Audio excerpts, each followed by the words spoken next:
The first thing I noticed was the way my son was breathing. Not gasping, nothing anyone else at that long table would have caught. But I am his mother, and I have known the rhythm of his lungs since the night he was born 3 weeks early at St. Joseph's. That night, at his wife's parents' place up on the lake, his breath came shallow and careful, like a man rationing air, like a man who had decided that if he stayed very still, nothing bad could find him. I'm going to tell you all of it, the way it happened, because for a long time afterward I needed someone to know. If you're listening to this somewhere out there, in a kitchen in Thunder Bay, or a parked car in Surrey, or a quiet house in the Maritimes, just tell me where you're from. It helps to know I'm not talking to an empty room. We were at the cottage his in-laws kept north of Huntsville, the kind of place that costs more than the house I raised him in and gets used 4 weekends a year. It was late October, the lake already going slate-colored and mean, the last of the leaves stripped off the birches. They'd called it a family supper. I should have asked why a family supper needed that much wine and that many lawyers' business cards left casually on the side table by the door. But I didn't, because I am a woman who was raised to be grateful for an invitation. My son sat across from me. His wife sat beside him, cutting her food into small, even pieces and not eating any of it. Her father carved the roast at the head of the table with the slow ceremony of a man who likes everyone watching his hands. Her mother kept topping up glasses that weren't empty. Her brother laughed at things that weren't funny. And underneath all of it, like the hum off a bad furnace, there was something I can only call waiting. They were all waiting for something. Then my son's hand found mine under the table. It was cold. He gripped my fingers so hard the rings bit into my skin, and he tapped the inside of my wrist. 3 quick taps, then again 3 more. The way he used to knock on my bedroom door as a boy when he'd had a nightmare and didn't want his father to hear. I kept my face soft. I kept eating. Whatever was happening, his eyes told me to keep eating. He slid his phone into my lap, hidden under the cloth napkin, and pressed it down with 2 fingers until I closed my hand over it. "Don't say anything," he breathed. His lips barely moved. "Just take it. Please." I felt the phone buzz once against my thigh. Then again. Then a third time, a longer one. I didn't understand it then, but he was sending things, moving things, in those few minutes between the soup and the roast, while her father carved and her mother poured and her brother laughed. "What's going on?" I whispered. I tried to make it sound like I was admiring the table runner. He shook his head, the smallest motion. "If anything happens," he said, "go to my own lawyer. Not theirs. Mine. You remember his name?" I did remember his name. I did remember. He'd told me once, years ago, that he kept his own counsel separate from the family's. A man he'd hired back when his little company was 2 engineers and a soldering iron in a rented unit in Hamilton. I'd thought it was paranoia. I'd told him so.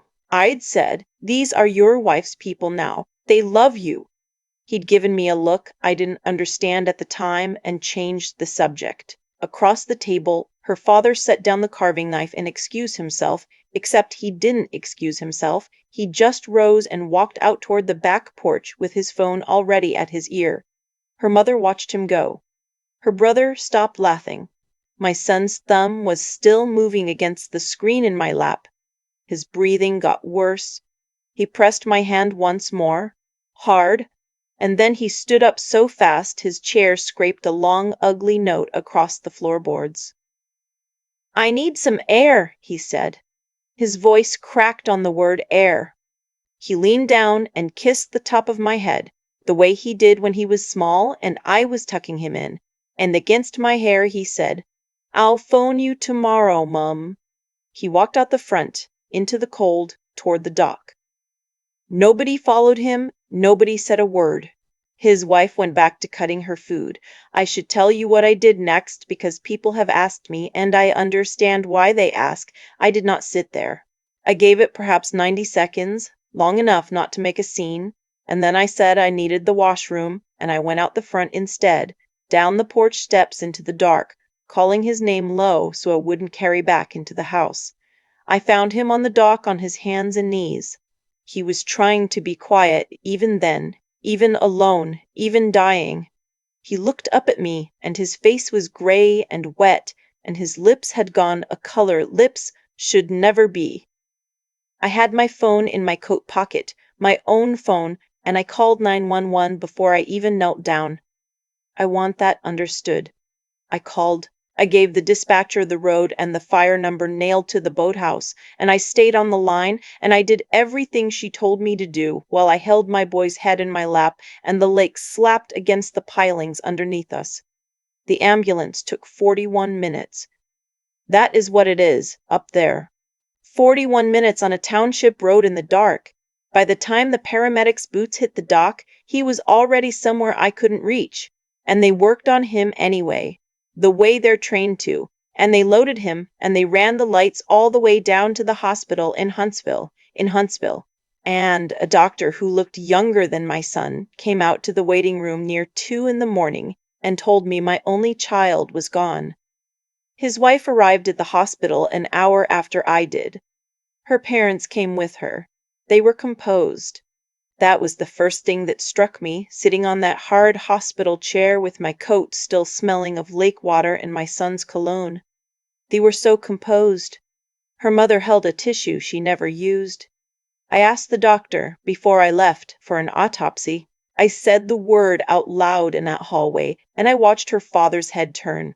I said my son was 38 and ran 6 kilometers around the bay every morning and had no heart trouble, and I wanted to know what happened to him. The doctor said that given the circumstances, a sudden death in an otherwise healthy man, the coroner would likely order one regardless. I said good. I said I wanted toxicology. I said the word toxicology too, and I said it looking at her father. And I will tell you his face didn't change, but his hand did, the one resting on the back of his daughter's chair. His knuckles went white. I drove myself home to Dundas in the gray light of the next morning, 2 hours south, and I sat in my kitchen with my coat still on, and I took out my son's phone and set it on the table next to my own. I couldn't open his. I didn't know the code, but I knew it was the most important object I had ever held, because he had put it in my hands instead of his wife's, and because he had told me to go to his lawyer, and because he was dead. 2 days later, they came to my door. I was at the sink. I saw the cars first, 2 of them, her father's big German thing and a smaller dark sedan I didn't know. Then the knock. I dried my hands and opened the door, and there they all were on my step. In the cold, his wife, her father, her mother, and a man in a good wool coat holding a leather folder against his chest like a shield. "We're so sorry to intrude," the lawyer said. The other 3 said nothing. His wife's eyes were dry. "I want to tell you exactly what I did, because for a while afterward I lay awake wondering if I'd done it right, and because the version where I throw them off my porch is the one my pride keeps trying to write. I didn't do that. I let them into my front room, all 4 of them, because in that moment I wanted to see their faces more than I wanted to be safe. But I didn't sit down across from them like a woman waiting to be told what she owed. I sat in my late husband's chair by the window where I could see the street, and I folded my hands and I let the lawyer talk. He talked for a long time. He used words like estate continuity and pre-existing marital arrangement and fiduciary expectation. He said that in the days before his death, my son had indicated an intention to consolidate his holdings, and that an irregular transfer had taken place that didn't reflect his considered wishes, and that the family hoped to resolve this quietly as a family before things became unpleasant and public and expensive. Her father leaned forward then. $42 million, he said, doesn't just walk out of a man's accounts the night he dies. You understand that. A grieving mother, perhaps confused, perhaps frightened court would understand that too. We don't want a court. That was when I understood the shape of it. $42 million. My son's company. The clean energy battery firm he built out of that rented Hamilton unit. The one a Calgary outfit had offered to buy the spring before. He'd moved it. All of it. Into my account at a dinner table with his thumb under a napkin while his wife cut her food into squares. I let the silence sit. I have found in 63 years that people who are lying cannot tolerate silence. They rush to fill it. And they did. Her mother began to say something about how my son wouldn't have wanted this kind of conflict, and her brother, he'd come in last and was standing by my bookshelf, said something about how the optics looked bad for me. Optics. About my dead son's money. In my own front room. I waited until they'd run themselves out. Then I stood up. "You'll want to speak to my lawyer," I said. The man in the wool coat blinked. "Mrs. We'd hoped to avoid. His name is Mr. Tremblay," I said. "My son's lawyer. As it happens, I'll have him contact your office. Leave your card on the table by the door with the others." I walked to my front door and I opened it and I held it. And I looked at the four of them until they filed out into the cold one at a time. And her father was last. And as he passed me, he said, very low, so the others wouldn't hear, "You're making a mistake, leaving yourself exposed like this." "I've buried a husband and a son," I said. "There isn't much left to expose." I closed the door. Then I leaned against it and shook for a good 10 minutes, because I am not made of stone, whatever I let them think. Mr. Tremblay was a small, tidy man in his 60s, with reading glasses pushed up into white hair, and when I sat down across from him the next morning and told him everything, he didn't say a word until I'd finished. Then he asked me for my son's phone. I told him I couldn't get into it. He smiled, a small, sad smile, and said that wasn't the part that worried him. The part that worried him was the transfer. He moved the company to you, he said, turning his pen over and over. 2 days before he died, he came here, 3 weeks ago, sat where you're sitting. He stopped turning the pen. He had me draft something, a simple thing, a holding structure with you as sole beneficiary, walled off, irrevocable. He said. Mr. Tremblay took off his glasses. He said his wife's family had been pressuring him to sign over control, said there were documents he didn't recognize, said his signature was turning up on things he'd never put his name to. Forged, I said. He used that word. I told him to go to the police. He said he had no proof yet. He said, the old lawyer rubbed his eyes. He said he was getting it, that he was writing it all down. I sat very still. Writing it all down. That afternoon, I went home and I did what I should have done the night I came back from the hospital. I went through the box. His wife had given it to me, you see. At the cottage, before any of this, before the lawyer at my door, she'd handed me a box of his personal effects from the lake house with the brisk efficiency of someone clearing a closet, told me to take what I wanted. The rest was going to the donation center. I'd put it in my trunk and forgotten it in the awful blur of those first days. Now I carried it to the kitchen table and lifted the lid. Pence. A dried-out highlighter. A phone charger. Receipts. And underneath, a black notebook with a cracked spine, the elastic band gone soft and gray. It was his. I knew his handwriting the way I knew his breathing. I opened it with 2 hands, and I read my son's last month's 1 page at a time. He'd started it as a work journal meeting notes, sketches of cells and casings, little arrows and figures. But somewhere in the spring, the tone changed. Gerald asking again about the share structure. 1 entry read, her father's name, the date in the margin. Won't let it go. A week later, insurance policy updated. I never signed the increase. A.M.? Can never sign the increase? $8? Who put my name on this? Then, dated 9 days before the dinner, she asked what happens to the company if I'm incapacitated. Asked it twice, smiling. And later, the writing pressed so hard into the page it had nearly torn through. They want me to sign the restructuring. Gerald's lawyer brought it Tuesday. If I sign, control goes to the family on incapacity or death. I am not signing this. I told him no. He didn't like no. There were dates everywhere. Pressure, 12 days out. The insurance, 15. A note about a car following him home from the plant. A note about feeling sick after suppers at the lake every time, only at the lake. Fine all week. Sick every time I eat there. Probably nothing? Probably nothing. Oh, my boy, I lined the entries up against the calendar.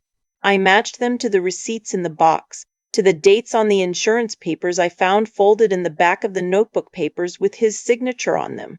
A signature that was almost his, too smooth, too even. The way a forged thing always is to a mother who has seen the real hand 10,000 times on birthday cards and report cards, in the back of every photograph. And near the very back of the notebook, tucked between the last 2 pages, there was a torn sheet. Half a page, ripped jagged down one side. On it, half a signature, in my son's real, shaky hand, the first 3 letters of his name, and then a long dragging line where the pen had skidded off, as if someone had been guiding his hand, and he had pulled away. He'd started to sign, and he'd stopped, and he'd torn it out and hidden it, where only someone who loved him would think to look. I sat at my kitchen table until the light went, and I didn't turn on a lamp. The phone rang near 9, an unknown number. I almost didn't answer. When I did, a young woman's voice, careful and quiet, asked if I was his mother. She said her name was Priya, that she'd worked beside my son for 6 years, that she'd been the second engineer in that rented Hamilton unit. She said she was sorry, and then she said, "Please don't use my name to anyone. I have a family, but you need to know some things." I told her to go ahead. She said my son had come to her the night before the dinner, said he'd asked her to make copies of everything, the books, the cap table, the email chains where his father-in-law's lawyer kept correcting documents. She said he looked terrible, said he'd told her he'd already moved the only thing that mattered somewhere safe, to the only person he trusted completely, and that if anything happened to him, she should wait and watch. And if his mother ever called asking questions, she should answer them. He knew, she said, and her voice broke. He knew, and he was so calm about it. I keep thinking I should have made him go to the police. He didn't have proof yet, I said. He was getting it. He got it, Priya said. It's all in the cloud account. He gave me the recovery key in case I can give it to you. There's a folder of recordings. He started recording the suppers. I closed my eyes. The suppers. Sick every time I eat there. I did not go and meet his wife's family alone after that. I want to be very clear about this, because it is the thing I would have done wrong if I'd let my heart run the show, and it is the thing that would have gotten me killed. They wanted a meeting. After Mr. Tremblay's office sent word that the transfer would be defended. Her father called me twice, and her brother came by once and stood on my porch and just wanted to talk. Family to family. Every part of me wanted to look them in the eye and tell them I knew. I didn't. I had buried 2 of the 3 people I loved most in the world, and I had decided I was not going to be careless with the 3rd thing, my son's truth. Instead, I took the notebook and the torn page and the printouts Priya sent me, and the recordings, and I brought them to Mr. Tremblay and Mr. Tremblay. Tremblay made some calls, and within the week I was sitting in a boardroom that wasn't his with a small group of strangers, a forensic accountant, and a state litigator, and a retired homicide detective, Mr. Rhett. Tremblay had worked with for 30 years, a heavy, quiet man named Barassa who turned the pages of the notebook with one gloved finger and said almost nothing for an hour. The accountant found it first. She spread the insurance papers and the bank records out and tapped the increase. This rider was added 11 months ago, she said. $8 million in additional coverage. Beneficiary changed from the wife alone to a numbered company. And here she tapped the numbered company's filing. The directors are her father and her brother. She looked up. Your son didn't add this. The signature's a tracing. You can see where the pen lifts in the same spots every time, like someone copied from a model. The litigator went through the recordings on a laptop with headphones, his face getting stiller and stiller, and when he finally took the headphones off, he set them down very gently, the way you set down something you don't want to touch anymore. On the third recording, he said, "The father-in-law tells your son that these things move faster than people expect, and that he should sign while he still can. And there's a moment," he glanced at me, checking whether I could take it. I nodded. "There's a moment where your son says he doesn't feel well and someone laughs." The detective Barassa finally spoke. "The coroner's toxicology," he said. "Has it come back?" It had. I'd had it forwarded to Mr. Tremblay. The detective read it twice. Then he set it down on top of a notebook and laid his big hand flat over both of them, and he said, in a voice with no drama in it at all, the kind of flat certainty that is more frightening than any shout, "This isn't an estate dispute. There's a compound in his blood that doesn't belong there. Builds up over weeks. Mimics a cardiac event." He looked at me. "Your son was right. He was being poisoned a little at a time at those suppers, and when he moved that money out from under them, they finished it." I don't remember the drive home. I remember that I didn't cry, and that the not crying frightened me more than tears would have. Barassa took the boxes to the police himself, the originals, all of it logged and sealed, and the litigator made sure it went to the right unit, and then there was a stretch of days where nothing seemed to happen at all, just quiet, and the phone not ringing, and me sitting in my husband's chair watching the street. I did one thing in those days that I'll tell you about. Her family kept trying to reach me, and one evening her father left a voicemail, a long one, his voice gone from polished to ragged, saying that I was tearing the family apart over a misunderstanding and that your son loved us, whatever you think. I saved it. I gave it to Barassa. He said a man who calls a grieving mother to tell her how much the dead loved him is a man who has started to panic, and panicking men make mistakes. He was right. It came on a Thursday. I know because I was at the kitchen window with my tea when the unmarked cars went by on the main road toward the highway that leads up to the lake. 3 of them, no lights, no hurry.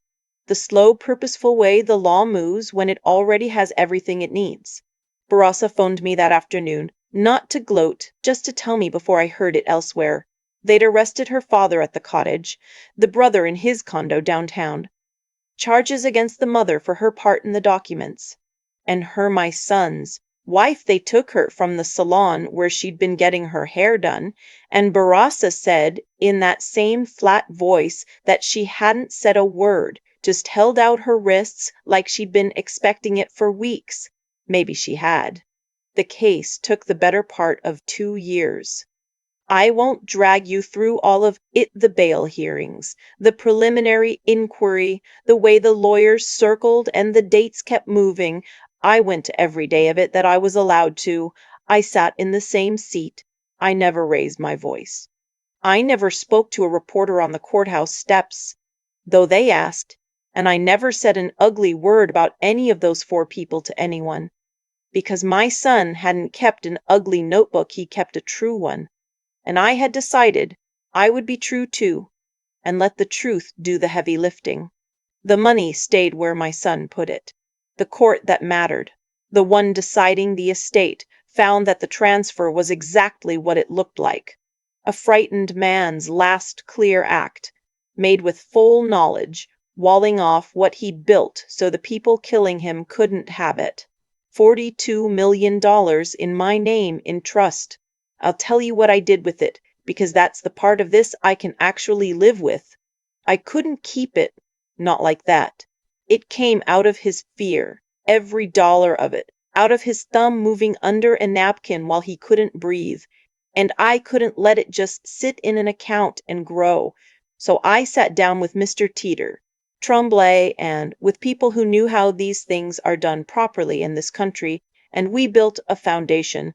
I put almost all of it in. It funds young people coming up the way he came, up kids out of the trades and the engineering programs, the ones with a good idea and a soldering iron and no rich family behind them, the ones who need a hand and not a hook.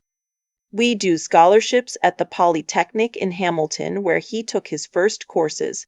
We back small, clean tech outfits in their first lean year, the ones the banks won't touch. I named it for him. Just his name, his real one, no mention anywhere of how he died. I didn't want his name to belong to that. I wanted it to belong to the start of things.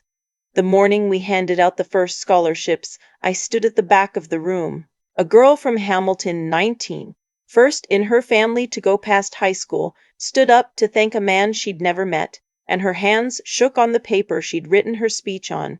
Shook exactly the way his had shaken under that table. Except hers shook with the start of something instead of the end of it, and I had to step out into the hall for a minute. I keep the notebook still. For a long time I couldn't part with it. But last fall, on the anniversary, I drove up to the cemetery in Dundas where he's buried next to his father, and I sat in the grass beside the stone, and I read him the very first page, the work notes, the little sketches, from back before any of them got their hands on him, before her father ever said his name. There was a line near the top in his neat early hand that I'd read 100 times. Got the lease on the unit today? 2 of us and a kettle. Mum thinks I'm crazy. I think I'm finally doing the thing I'm supposed to. I read it out loud, to him and to the wind coming off the escarpment. And then I did something I'd been working up to for 2 years. I left the notebook there, tucked against the base of the stone where the grass was thick. Every page, every date, every fear, every clue he'd left, scattered like breadcrumbs for the one person he knew would follow them. He'd trusted me to carry it. I'd carried it as far as it needed to go. You were right, I told him, with my hand flat on the cold granite. About all of it, and I heard you. I heard every tap. Then I stood up, and I smoothed the grass, and I straightened the flowers. Somebody else had left, 2 stones over, and I drove home in the early dark with the heater going and the radio off, an old woman alone in a warm car, finally able to breathe all the way down. I've thought a lot about why my son tapped my wrist 3 times instead of just speaking, and I keep coming back to the same plain truth. He trusted the one person who had never once asked him for a thing. That trust didn't appear out of nowhere. It was built, supper by supper, year by year, in a small house in Dundas where I taught him that you don't take what isn't yours, and you don't stay quiet when something's wrong. Gerald and his family believed money could be moved like furniture, that a signature could be traced and a man could be worn down until he gave up. They were clever in the small ways and blind in the large one. They never understood that the boy they were poisoning had already handed his life's work to someone who couldn't be bought, because she'd never wanted anything but him. What saved that $42 million wasn't luck. It was the slow accumulation of 3 things I'd tried, however imperfectly, to live by and to give him. The first was a sense of right and wrong that didn't bend when it was inconvenient. When his wife's family stood in my front room and offered me a quiet, easy lie, the easy thing would have been to take it.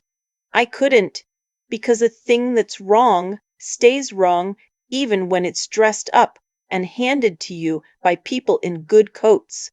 The second was patience, the kind that looks like thinking before you move.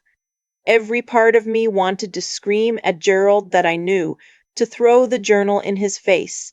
If I had, I'd have warned them, and the proof would have vanished, and so might I. Instead, I waited. I let Priya's recordings and Barassa's quiet eye do what my temper never could.